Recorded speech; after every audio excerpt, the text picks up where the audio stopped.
I'm getting married in 2 weeks and I am totally screwed. I literally need to get this off my chest. I feel like I am going insane. My fiancée, Sarah, 28F, and me, 34M, have known each other for about 6 years, engaged for 1. Our wedding is scheduled to take place in just 2 weeks, and I just witnessed something that is making me feel like I'm making the biggest mistake in my life. Tonight, Sarah and I were taking a rare opportunity to relax at home. Sarah was in the kitchen making dinner while I was out back working on one of my projects. We live on acreage and I'm building a pagoda fire pit in the backyard that we were planning on using this fall. Anyway, as you do when you're doing heavy labor, I get thirsty and come back to the house to get a drink where I see Sarah at the counter, preparing dinner and talking on speakerphone. I recognize the voice instantly as my brother-in-law, Marty. Now, this is where my brain gets totally twisted. Marty asks Sarah where her sister Evelyn is, as he's been trying to get in contact with her and she's not answering texts. And I hear Sarah say to him, "She just left here, she should be home in a half hour or so." It should be noted that Evelyn is Marty's wife of 5 years. I have to admit that I didn't immediately register what she had just said, because I went into the kitchen and grabbed a glass and asked Sarah, "What was that all about?" And she responds with, "Marty was looking for Evie." I see her texting and I ask her, "What are you doing?" And she says, "I'm texting Evie that Marty was looking for her." Anyway, I pour myself a drink, sit down, have a sip, and then finally my brain starts to work. First off, I heard Sarah tell Marty that Evelyn was here. Evelyn was not here, and the last time we saw her was yesterday, when she came over to work on some last-minute wedding decoration stuff with Sarah. Secondly, why is she texting Evelyn and expecting a response when I distinctly heard Marty that Evelyn wasn't answering her texts? Lastly, why the hell would she tell Marty that Evelyn should be back in 30 minutes unless she either knows where she is, then why did she lie, or she is right now in front of me texting her to tell her to get her butt home quickly? The only conclusion that I came up with is that Sarah is lying to Marty about the whereabouts of her sister, Marty's wife, and is probably warning Evie that Marty will expect her home in half an hour. I then spent probably the next 5 hours concocting various explanations for this behavior, some decent, some downright horrible, and playing them back in my head. I wanted really badly to ask Sarah about this, but at the same time, if what I think is going on, then I doubted I'd get a straight answer. Which brings me to about an hour ago. I woke up around 1 a.m. to use the toilet, and I couldn't resist the urge to check Sarah's phone. We both know each other's pins, so this wasn't a difficult thing to do. Anyway, I grabbed the phone, retreated to the bathroom, and unlocked it. And, yup, it was exactly what I was afraid of, and probably what most of you were expecting. Sarah's sister, Evelyn, has been having an affair for about 6 months with a coworker, and Sarah has been helping Evelyn cover it up for almost that entire time. There are literally hundreds of texts between them discussing it, discussing the coworker, discussing seggy stuff, really embarrassing things about my brother-in-law, and probably uncharitable. Just stuff that makes my stomach churn, and here is my soon-to-be wife going along with all of it without batting an eye. I took some screenshots of the entire thread, put the phone back where I found it, and then retreated to my home office to find myself here typing it all out on Reddit simply so I can avoid the primal scream that wants to come out of my mouth right now. I am totally 100% screwed. Reddit, I cannot marry Sarah. I just cannot do it. I can't think of any reasonable excuse she could offer me about assisting her sister in this affair, and victimizing not only Marty, but their 2-year-old daughter as well. On the other hand, myself, my family, Sarah, and her family have all sunk an enormous amount of money into a wedding that is supposed to happen in around 2 weeks. There is no way we are getting any of that money back. On top of that, I feel like an absolute fool. Like, how did I not know this woman was like this? And what the hell am I going to do? I can't marry her. I absolutely cannot. However, I still want to. She's beautiful and fun and kind, and I thought we had a bright future ahead of us. She's never done anything wrong to me, but I just can't see her the same now. It's like a big black stain on an otherwise beautiful picture.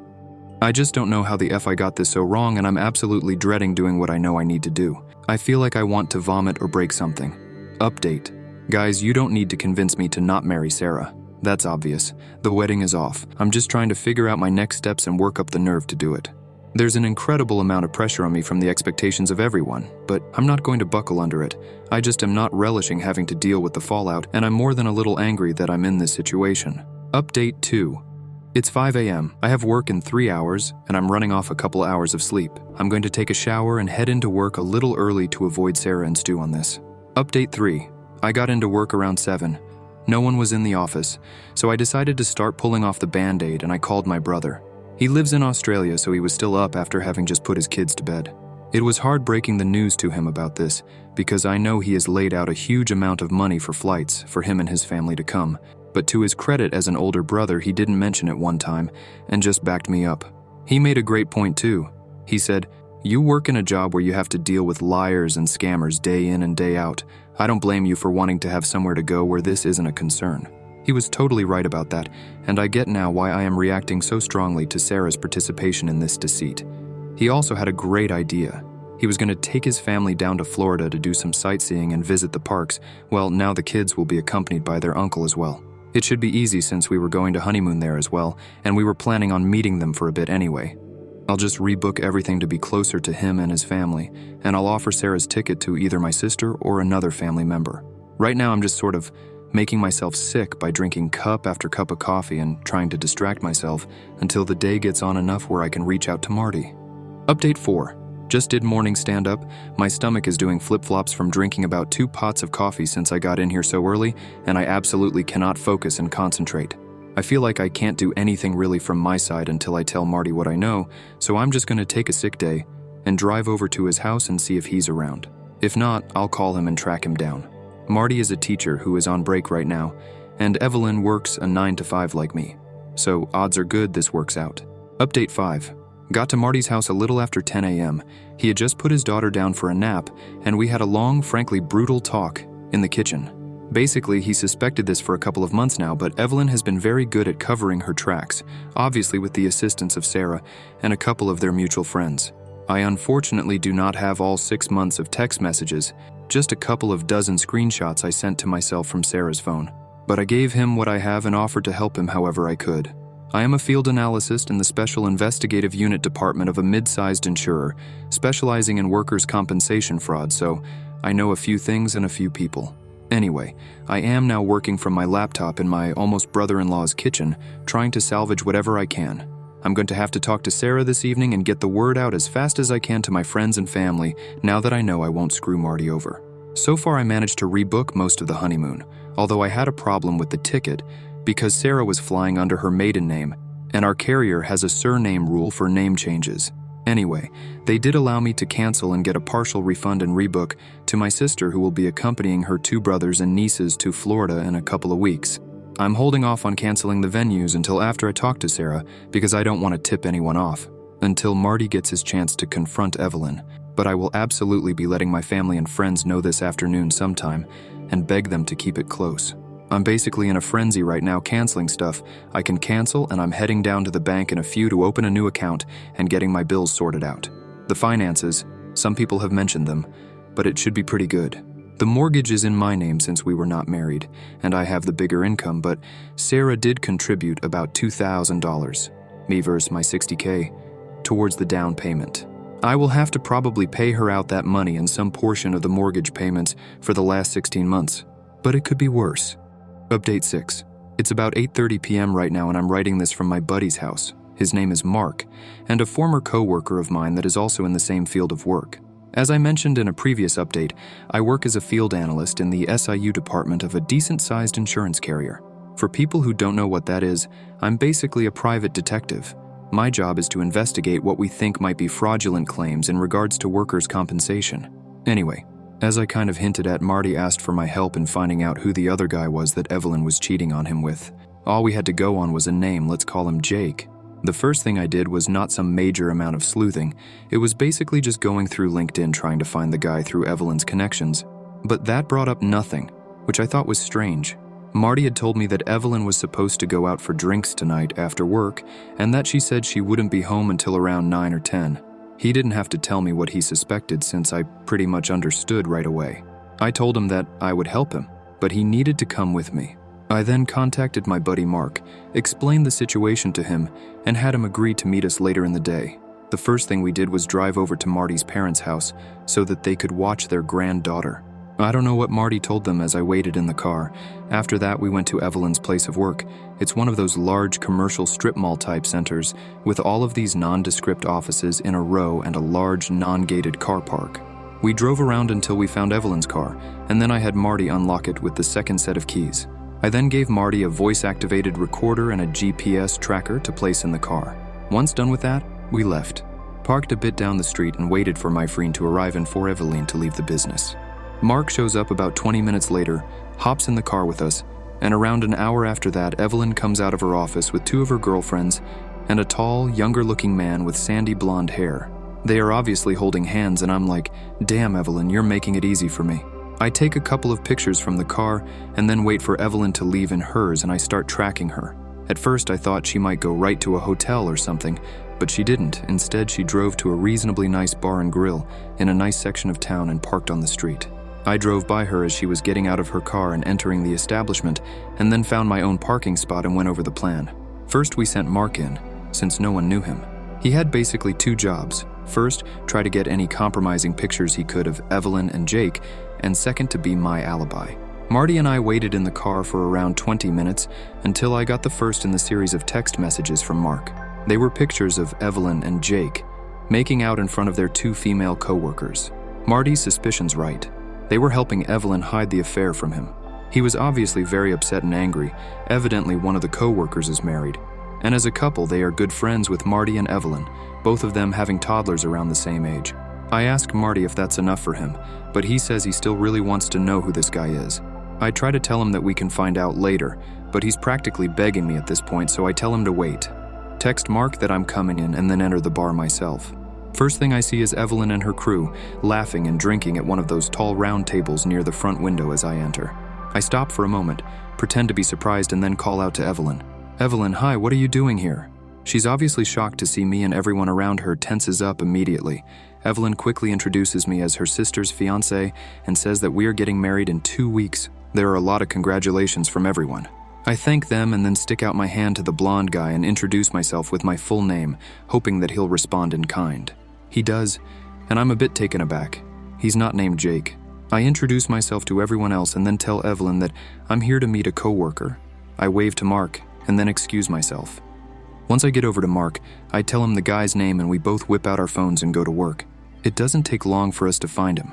He's got social media profiles and a couple of court case judgments against him.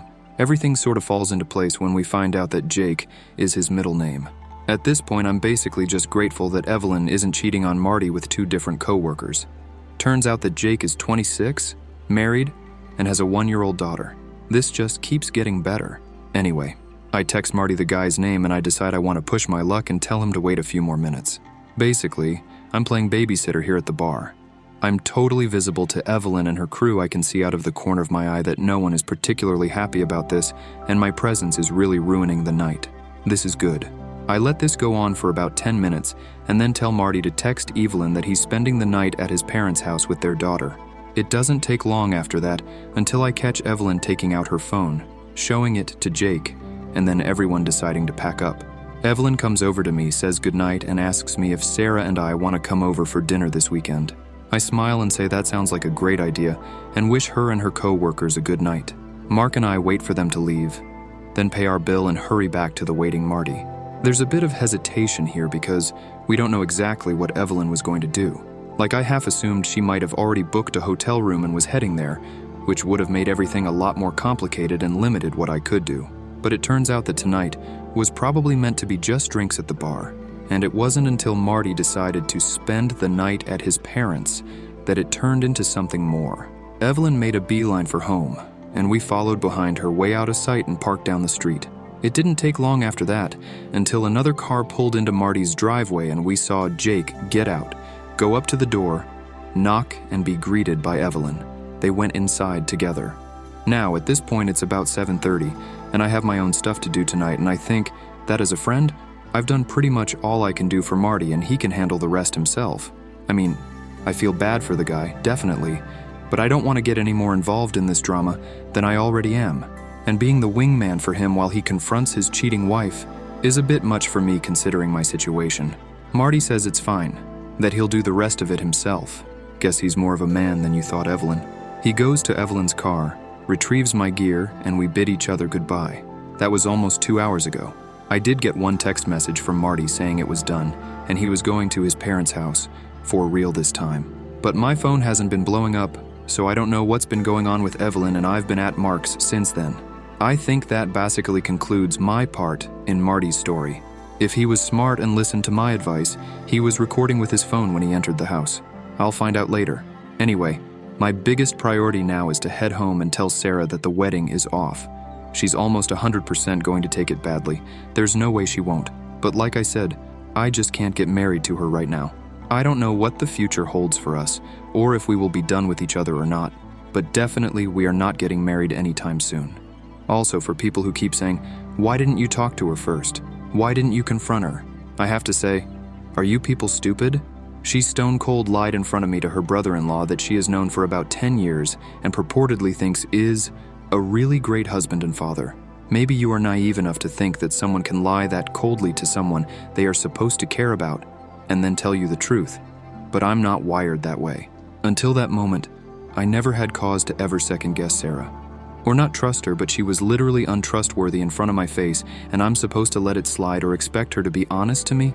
I guess you don't know what it's like to have your entire view of someone shift in an instant. It's disorienting and, frankly, a bit panic-inducing. I'm actually impressed. I kept my head and followed my instincts instead of pressing her right away because it led me to the truth. It would have been ridiculously easy for her to lie to me and then delete those text messages. And if she had done that, then I would never have read the horrible things she said, never seen how she can be so duplicitous and two-faced, and never realized how little I actually knew about her. I'm going home to talk to Sarah.